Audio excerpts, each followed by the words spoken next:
Madam President, we're good. Thank you. Good afternoon, everyone. I call to order the GCC regular board meeting, March the 15th, 2022. Welcome, everyone. Roll call. Mr. Mark Anderson. Here. Mr. Harry Block. Here. Mr. Bruce Mandrick. Here. Mr. Jack Turner. Here. Lily Campbell, present. All board members are present and accounted. I will entertain a motion for SB 361 board resolution. And again, this motion is just verifying that we are following the board act under the virtual circumstances and that we are doing what we were supposed to do in terms of our board meeting. So with that, I will entertain a motion to approve SB 361 board resolution. Yes, Mr. Turner? I move approval of SB 361 board resolution. Thank you. May I have a second? I second. A second. Thank you, Bruce. Thank you. Roll call, Ms. Mark Anderson, Yes. Harry Block, Yes. Bruce Mandrick, Yes. Jack Turner, Yes. and Lily Campbell, yes. And so the board resolution passed. We are now down to item 3. Do we have public comments for today? Madam President, there are no public comments today. Okay, thank you very much. And now we are moving into the superintendent's update. But before that, I want to thank everyone who's here with us again. We were just here last week, it seems, and we're back again. So thank you, board members, for your perseverance and being with us today. Thank you, Cabinet, for getting ready for this board meeting, and to all of the people who are watching us virtually on YouTube. We thank you, and now we will move to the superintendent's update. Is there an update today? Yes, ma'am. Thank you. So I concur with Madam President. So grateful to be with you again tonight and grateful for everyone's patience regarding a need to have another meeting so quickly on the heels of our wonderful board retreat last week. But I know that you will be excited about the board presentation and your actions in relation to our second interim that are coming up. Always an exciting time. And again, just thank everyone for being a part of great governance tonight and also great governance at the time we had together in our board retreat. Just want to follow up. A few board members have quietly asked us in regard to how they might help Ukrainian families in these unusual times. Our community engagement department is working to research and assess what would be the appropriate way and the most reputable organizations with which to direct your possible donations, those of you that have expressed interest. So we will get back to you on that. We want to make sure that we give you good information on that.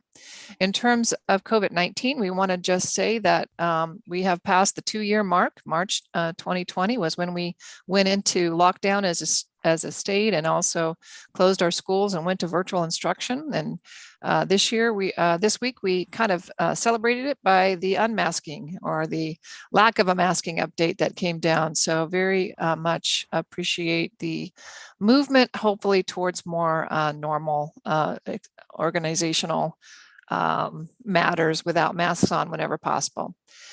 We continue to hold and attend various meetings with AXA, with superintendents, with CCSA, you name the entity, one of our cabinet members is involved in listening, and certainly public health has had a lot to say lately. Public health, Cal OSHA, CDC. You know, it's been a 2-year ride in terms of updates, and we're not at the end yet. So please know we're tracking everything. The CCSA annual conference is in person for the first time, I think in 3 years. It was 3 years ago. That was the last California Charter School Association conference in person. And we have myself, Jason, Omira, and a few other of our site principals down here learning a lot of stuff and coming together. And so yesterday, we had a great general session, keynote speaker, gentleman from the nonprofit. I can do it. I can see the T-shirt. I come and help me, Jason, because I said so. Because I said so. Yeah. The gentleman has a nonprofit based on keeping your promises and sharing promise cards and the importance of keeping commitments. It was a very moving, emotional keynote. I know Mr. Sample and I are considering how to possibly have some student chapters of the Promise group in terms of creating more impact for our community. Also want to report out that we are in the midst of WASC, and more WASC, and particularly the 3 SAVAs came together. Very blessed that the WASC team allowed us to have our 3 WASC schools coordinate together into 1 WASC instead of having to do 3 serial WASCs, which was very much the lead of our WASC committee, which is Nancy Brownell. She did a great job with it. So yesterday, Madam President Campbell and I met with the team to talk about governance and administration type things. And then today, Dr. McCormick and Mr. Sample and myself, along with the principals and Director Elliott, also met with the WASC team to answer questions in relation to organizationally and administratively how things work. I will say it is a pleasure working with WASC for SAVA there. The team is very impressed with the work that SAVA is doing. So it was all positive.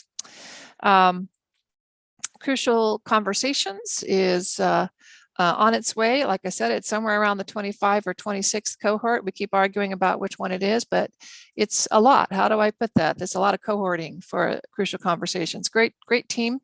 And we have 8 more Wednesdays left of Crucial Conversations.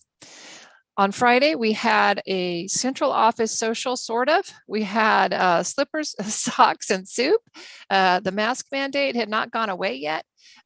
So we shared our soup, not our socks, but we did share our soups, and took them into kind of our own spaces and ate them. But we did get to enjoy a sense of sharing and camaraderie, if you will. And we're hoping that we get to do more of that. I know that we have a few people in the central office working to create kind of a monthly experience so that we can get back to our culture that we've missed, of how we come together and how we have fun together and have connection. Also, kind of in line with that, and we had shared this with you before, we started yoga at the central office, being able to support the social and emotional and health goals of our central office with a yoga class that's going on. So we're very grateful that we've got that started, and people have expressed appreciation for that offering. And with that, I think those are the primary things. Always a lot going on, and want to always just affirm that I get to be the spokesperson for our organization, which is a high honor, but that the hard work going on every day is the work of our administrators, our central office, our directors, our site staff, our teachers. We just have an amazing organization of people who are every day doing hard things and being brave and creating great outcomes for our kids. And I just always want the board to be reminded that, this organization is what it is because of the great work that everybody does every day. So I just want to give them a shout out. Thank you. Any comments from board members? Anyone? Thank you very much, all of you, for all of your hard work. And it seems as if the conference was really great and just waiting to get back. Thank you. Anything else at this point? Not seeing any. Moving on, no study session tonight. So we're down to consent agenda items, board members. And there are 4.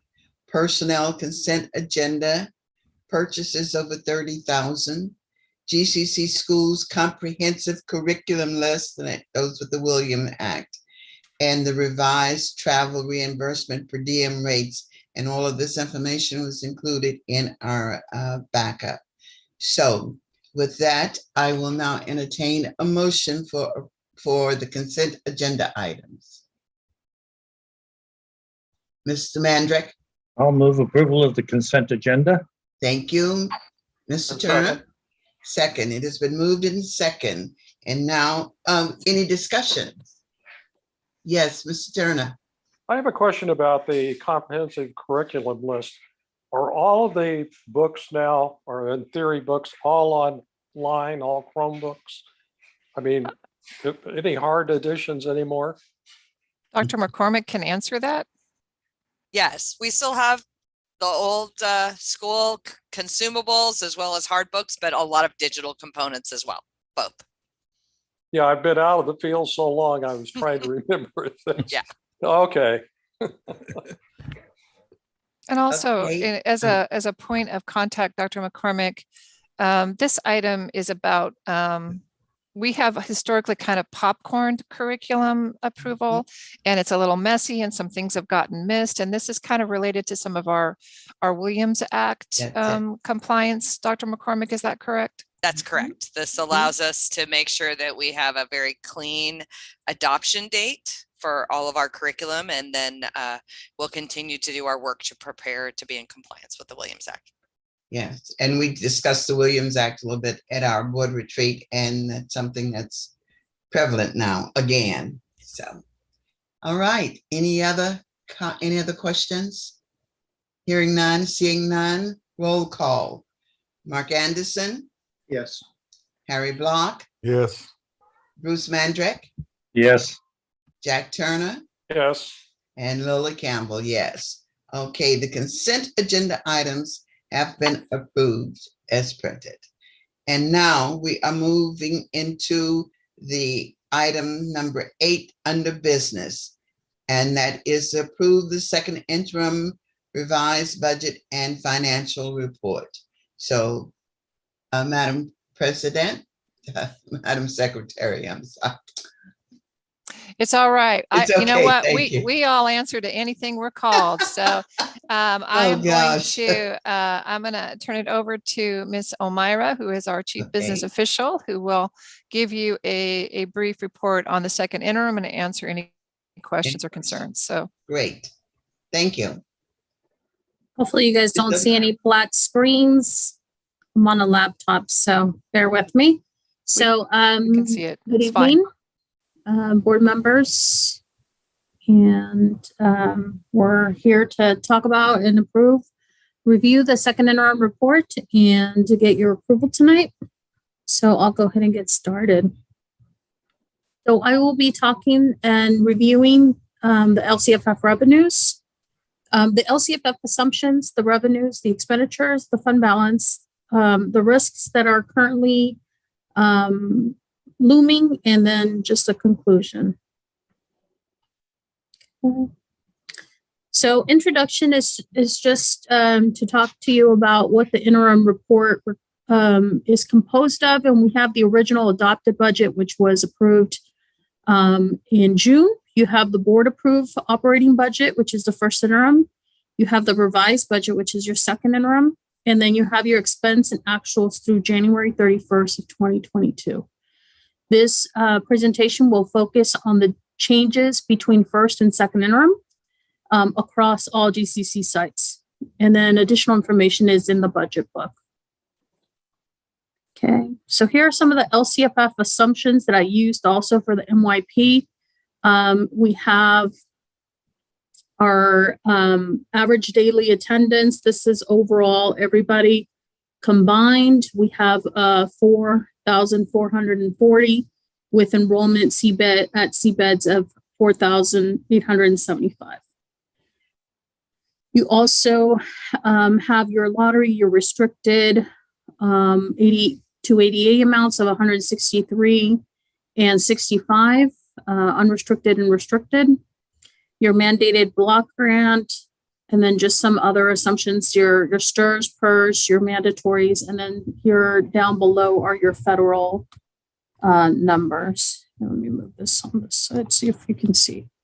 So that's what these are composed of. Again, this year was the mega COLA. You see a bigger COLA happening in the future year. We also have that 65% concentration versus it's 20% more than it was in the prior year. That will continue in the 22-23. So we had a lot of these conversations in our retreat, but I'll just go over it just because it's part of the second interim. Okay.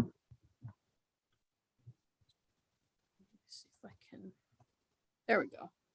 So here are the LCFF components. Oops, move the slide.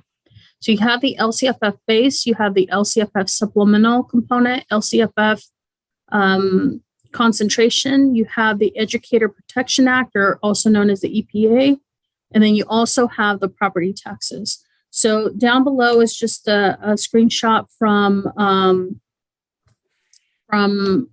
the dartboard on what these components are. So this is your base, the 5.07 COLA, that's the addition. Here's your base with the COLA. And then these are the grade span adjustment numbers. So that gives you the revised or adjusted base grant. I don't include the LCFF supplemental concentration because that's based on the UPP percentage, which is different for each individual LEA. We'll kind of go over that in a little bit. Okay. Your enrollment to average a daily attendance. So here is your enrollment numbers and the drops. We had pretty good numbers at first interim for enrollment because we already had preliminary CBID numbers. These are our final CBID numbers. So you see there's a little bit of a drop, but pretty close to what we had predicted at first interim. Unlike the enrollment component, the ADA component is, for the first interim, was really based on P1 projections. The second interim, we did a comparison from prior years to kind of see what the trend was doing from P1 to P2, and you can see that there are significant drops. We were also using current year P1 report data that was submitted in January. So that's reflective here, and we're seeing a big drop in ADA. And I think I spoke a lot about that. It has to do with the ADA to enrollment percentages increasing. Okay, loss of student impact. Again, just summarizing 181, 67 ADA loss. And that's really due to the pandemic, enrollment being down, but primarily it's the pandemic. And then just looking at the comparisons from the P1 report data that was submitted in January to where we're at now. The average loss per ADA. So this is just kind of summarizing what the dartboard has. This is just an average number of all our sites kind of divided by 9. And then this is the total loss per student.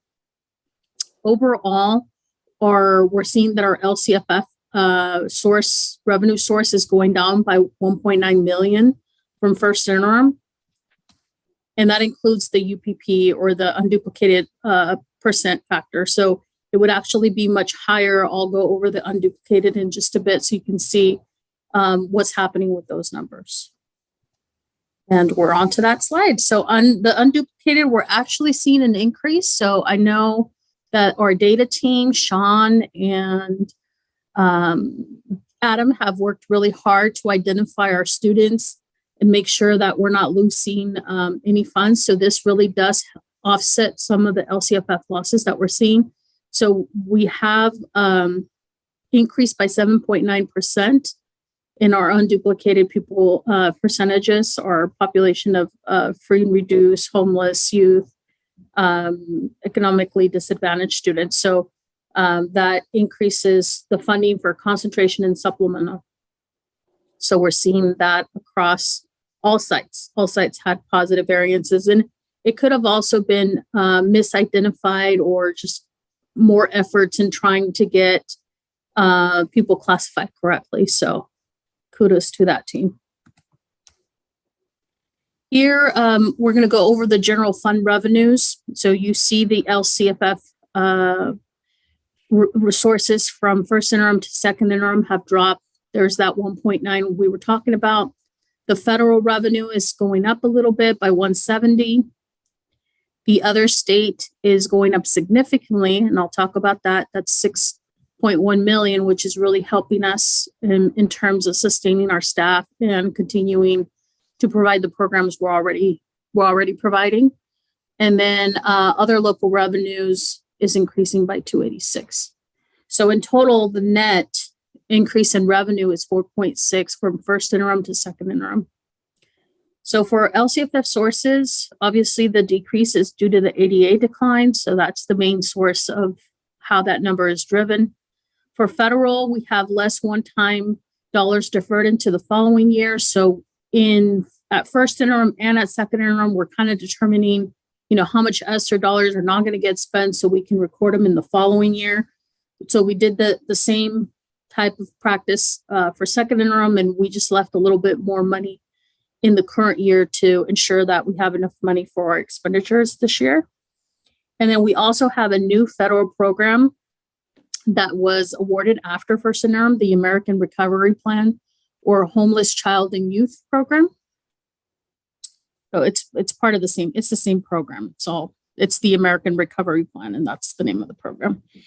And then for state revenues, which is where we're seeing the biggest increase of 6.1 million, we have the ELOP, which we did budget a little bit for, but the amount has astronomically been much higher. And so we're recording the actual award now in current year. The educator effectiveness was another program that came in where we finally got awards, the special ed learning recovery program, and then also our universal pre-kinder planning and implementation grant. So those are all coming in. We came in and we actually got awards in numbers after first interim. So those are now reflected in our budget for second interim. For our local revenue, we're just truing up interest, E-rates based on prior year. Okay. For the general fund expenditures, we're seeing our certificated staff increase. Our classified staff has decreased by 486, and I'll go into details about these numbers. Our benefits are increasing by 357. Our books and supplies are increasing by 1.5 million, services 453,000, and then our capital outlay is 3.2 million. Other outgo, that would be either your debt or your indirect costs, is decreasing by 91,000. So in total, you can see the change, but this is also the increase in revenue. So that's how much we're increasing in expenditures, and I'll kind of go over why there is also such a huge jump in expenditures. So for certificate salaries, we see one-time temporary staff that we're starting to provide with the learning loss and COVID related. So social workers, curriculum coaches, math specialists. So as they're restructuring their plans and figuring out what the needs are at the sites, they're hiring for positions that are in one time in nature with the ESSER funding or learning loss type funds. For classified salaries, we're seeing a decrease based on savings on vacancies that we haven't been able to fill. So there's a lot of paraeducator positions that are still open, parent liaison, and there's been a lot of turnover as positions are being created due to one-time dollars. People are moving around, and it's causing this ongoing vacancy component in our budget, which, it's part of the attrition that naturally happens. But right now we're seeing it a lot more due to the fact that we're having a hard time hiring. So your books and supplies are also increasing. Again, we have a lot of one-time money. So we're buying technology, Chromebooks, laptops, pandemic-related supplies, curriculum, other. This object also holds the unplanned dollars. So we will put dollars in a 4399 object code, which is just our kind of holding. So you'll see that this number is high for that because we still don't have plans for some of the money that has just recently rolled out, like the special ed learning loss or the universal pre-K. So we're still working on figuring out what the plan will be and getting that aligned in our budget as we meet with site administrators.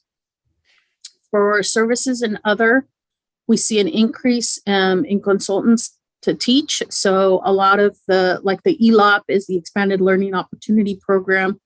We have, that program is for summer or extended, and we're having consultants that are coming in and providing those services because there's no staff that will come in and be able to fill those gaps. So we have that, instructional licensing, travel, repairs, rental, and leases are some of the other. And then the capital outlay is the Sava Sac City expansion project that was dropped off at the first interim. So you can see that increase again in this second interim. So if I go back, you can kind of see again the numbers and how they play into the benefits. I didn't talk about that, but that is a true up of open enrollment. So there's a lot of changes that happen. People either add or drop or change their plans. And so that always causes a little bit of a ripple effect from first to second interim once those changes are applied. So I'll go ahead and move forward. Our fund balance, our beginning fund balance started at first interim, obviously stayed the same because we had actual numbers. The increase to decrease to net assets is 747 for first interim. For second interim, it was 10,126. I'll explain the variance in a little bit. And then our ending fund balance pretty much stayed flat. Obviously, the difference is just the change in the net assets.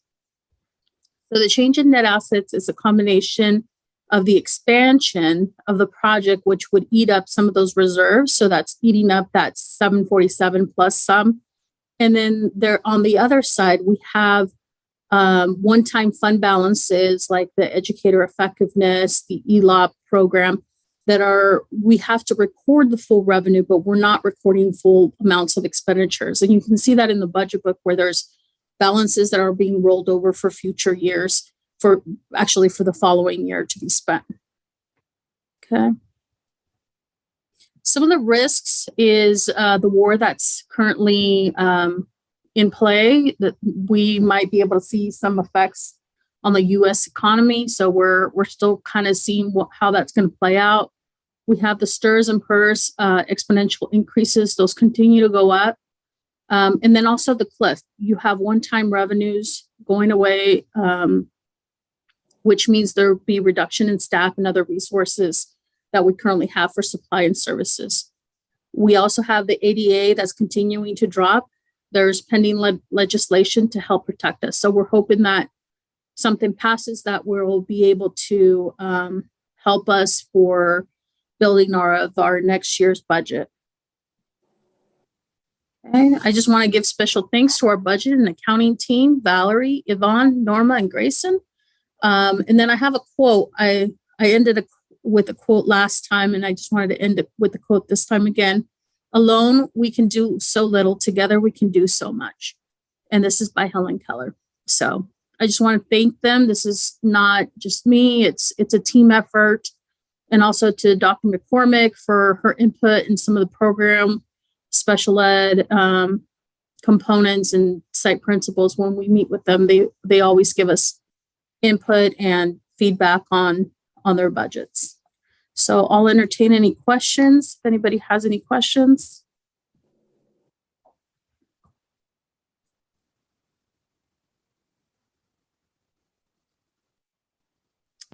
Yes. Bruce Mandrick. Yeah. I just wanted to make a comment, kind of a general comment. We see a lot of fluctuations in the last couple of years that you normally would not see. I mean, big swings from first interim to second interim, from budget or from year to year. And it's not normal, but we're not normal times. And I just comment that because of the big swings in federal funding, because of big carryover balances, because you have funding that is multi-year, we're seeing a lot of what might be disconcerting swings in revenue and expenditures and so forth. But it is normal for an abnormal time. So I just wanted to make that comment. It's not that the accounting is bad or that we are not projecting well. It's just the sign of the times that things are really, really unsettled and you see these big swings from time to time. And I think, Omira, you and your team have really done a good job in trying to keep up with these swings and these changes and the acronyms and the new programs and all that stuff. So my kudos to you and your staff. I hope you pass that along to your staff. Thank you. I will do that. I agree with what Bruce has said. The information you gave is very clear and very thorough, and we know why things are happening. So I want to also give you accolades to you and your staff for a well put together report. Thank you so much. You're welcome. Any other board members with comments? All right, I don't see any other hands, any other, oh, Jack? Yes, I just want to thank you again. Just a lot of hard work. Yes. And I'm sure you've been reading about what's happening in the San Francisco School District and the troubles they're going through with the threat of, because of significant declining enrollment, laying off literally hundreds of their staff, proposing it next year. So although there are some parts of the budget that, we're all uncomfortable with, I think we have a very solid foundation. And I really appreciate the clarity with which you presented it. And I think we're probably underestimating the cost of things with inflation now going up. So I probably imagine we're going to be seeing some adjustments in COLAs and costs for almost across the board for all of the items we purchase. But thank you. You're welcome. Yeah, and I just want to add just that it's a double-edged sword, right? We have a lot of loss due to the ADA, due to the pandemic, but we also have a lot of one-time dollars right now that are kind of helping sustain the boat, right? So in the next couple of years, we're going to see even more things happening in terms of drops, again, back to that ADA cliff. So yeah, there's good and bad. Yeah, and I definitely want to add to that. The volatility that we see now has not ended. And, we will continue to watch. And as Ms. Omira has done such a great job letting us understand the impact of COVID, because our enrollment numbers, if you looked in that column, we're not that far off in our enrollment numbers. It's the ADA numbers, which are directly related to the pandemic. It is interesting times that we're living in. And yes, Jack, the inflation is going to affect what we believe is the future numbers for sure.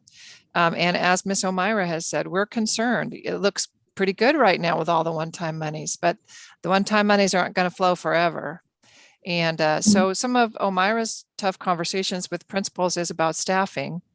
We may have to, as people leave, not feel behind people in some cases of some of these schools. And some of it is that we've been able to support very healthy staffing numbers because of the special funds. And when the special funds go away, we may be having to tighten our belts a bit in terms of number of employees in some of our schools. And, those are not decisions we make lightly or talk about lightly, but it's going to be necessary for the future. Yeah, and we'll be working closely with Dr. McCormick and really reviewing program and staffing to, in this coming up month in April, we'll start having LCAP conversations and looking at next year's numbers also. So that's going to be coming up. Continue to have courage and persevere. That's what it's all about, because there will be changes.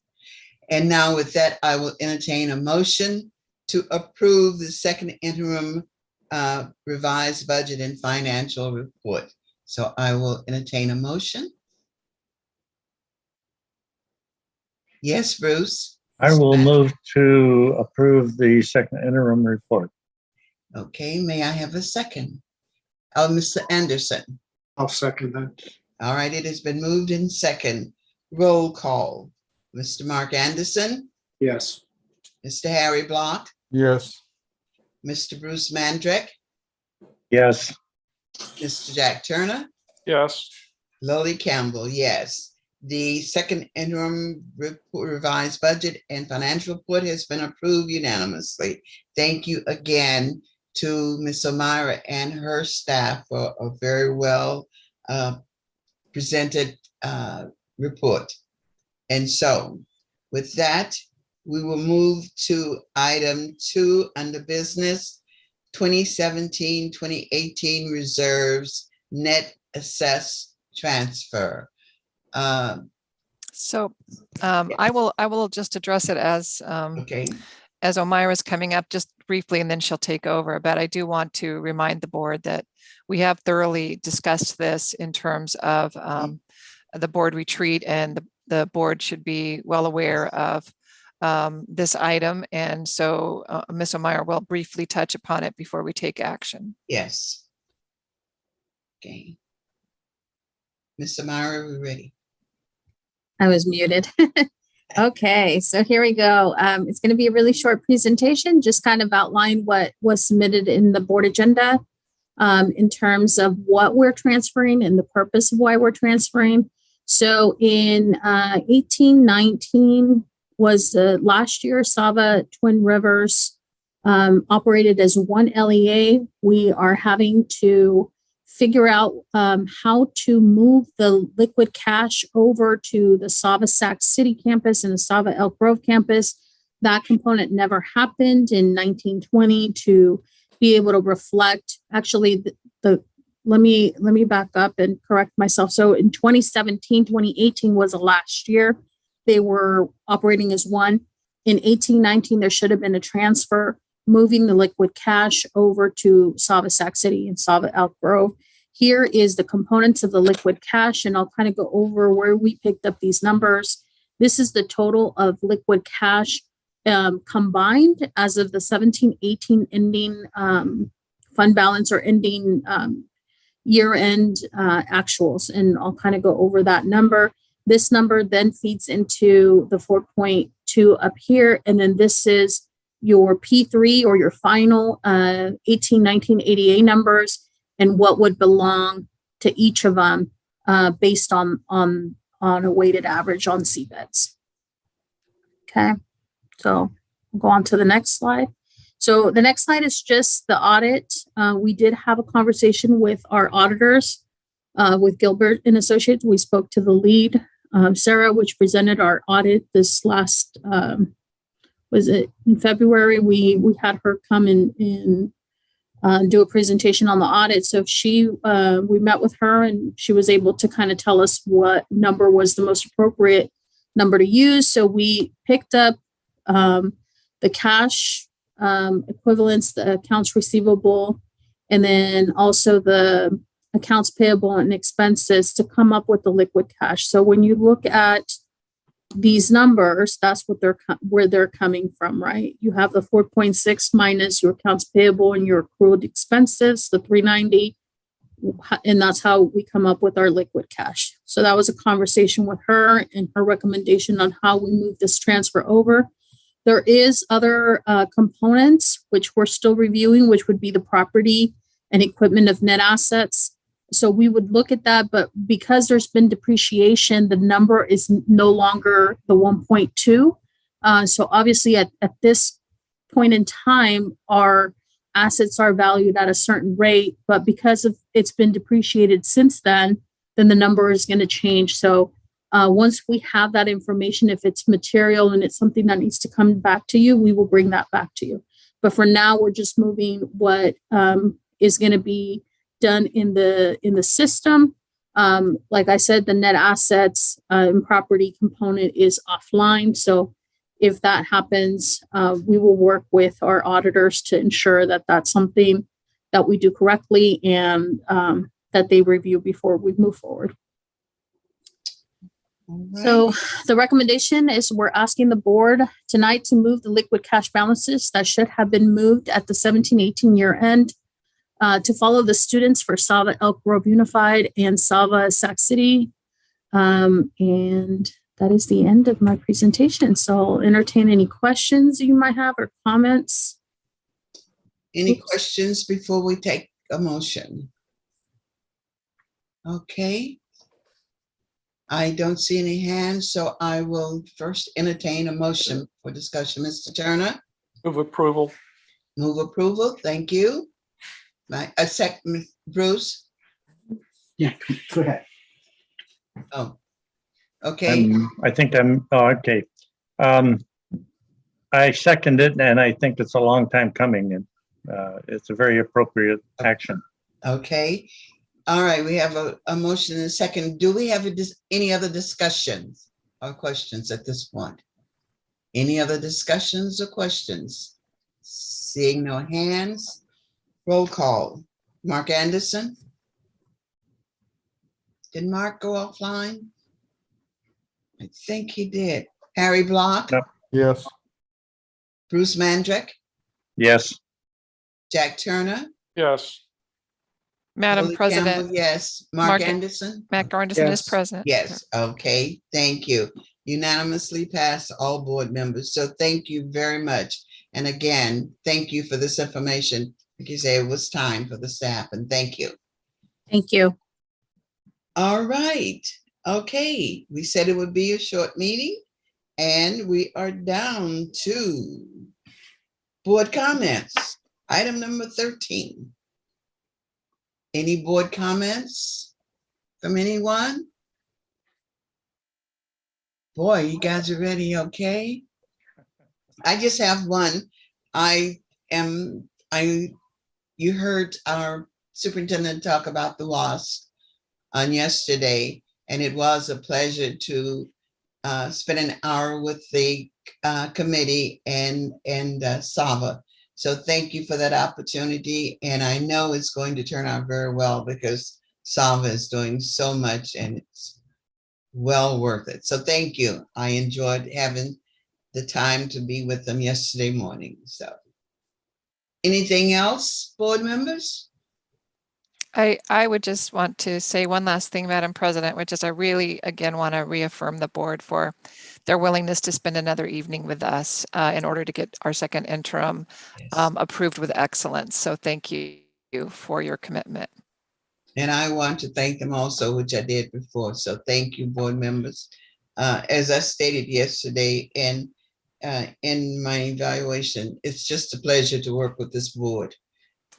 You're conscientious, you do your work, and you ask the good questions. So thank you for all you do for GCC. So thank you.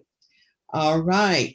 So with that, the next board meeting is April 5th, Madam President. April 5th. April 5th. All right. So we will see everyone at that time. And if there are no other closing comments, any other closing comments? Again, thank you, Ms. O'Mara, and your staff for all the work. It was your show today, mostly. So thank you for all the work. And please, please give the accolades to your staff from the board. We really appreciate Will do. And that thank you for taking the time to meet today and just echoing what Dr. Peterson said in allowing us to meet and give me a little bit more time to be able to make sure that the second interim was complete with the board retreat being last week. So thank you. Right. And so with that, I will entertain a motion to adjourn in a second. And Mr. Turner? Move we adjourn. Move we adjourn. Yes, Mr. Anderson? Second. Second. It has been moved. All in favor? Aye. Aye.